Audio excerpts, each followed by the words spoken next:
আমরা দেখতে পাচ্ছি প্রচুর পরিমাণ বন্য ধারণ করেছে। অপরদিকে নিচে আরেকটি থর আছে।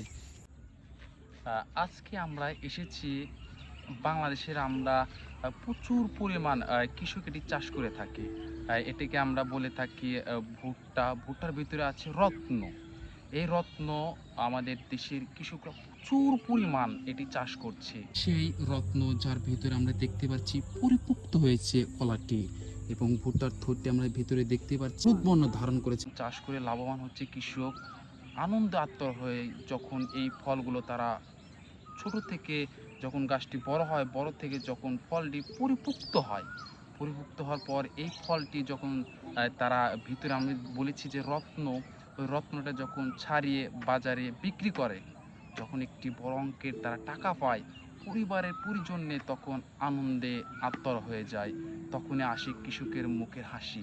এটি হচ্ছে কৃষকের সফলতা। যখন কঠোর পরিশ্রমের মাধ্যমে তারা যে অর্থটা উপার্জন করতে পায় এবং সাকসেস হয়, তখনই তাদের হাসি এবং তখনই তারা আনন্দে আত্মর হয় পরিবারের সদস্য নিয়ে। ঠিক আছে, থর দুটি থর ধরেছে। এখানে এটাও একদম হলুদ বর্ণ ধারণ করেছে। অপরদিকে নিচে আরেকটি থর আছে। এটি অল্প বয়স হয়েছে, আমরা বলতে পারি এটি পরিপুক্ত হয়নি। এর মাধ্যমে যেমন বাংলাদেশের মানুষের তাদের যে আর্থিক এটা সমস্যা সমাধান হচ্ছে। অপরদিকে এটি সেলুলোজ বানানো হচ্ছে। এটির গুণগত বৈশিষ্ট্য বলতে গেলে আমরা বলতে পারি এটি প্রচুর পরিমাণে এটি পুষ্টি আছে। অপরদিকে একটু গবাদি পশুর খাদ্য হিসেবে এটি ব্যবহার করা হয়।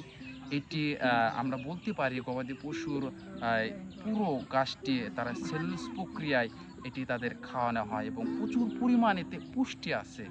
এই গাছে আমরা যখন পরিপুক্ত হয় থোরটি, আমরা যাকে বলে থাকি কলা, এই ভুট্টার থোর যখন পরিপুক্ত হয় তখন এটি তারা গাছগুলো পরিষ্কার করে দেয়। পরিষ্কার করা দেওয়ার পরবর্তীতে যখন একদম বড় হয়ে যায় থোর, পেকে হলুদ বর্ণ ধারণ করে ভিতরে, তখন এটা তারা সংগ্রহ করে।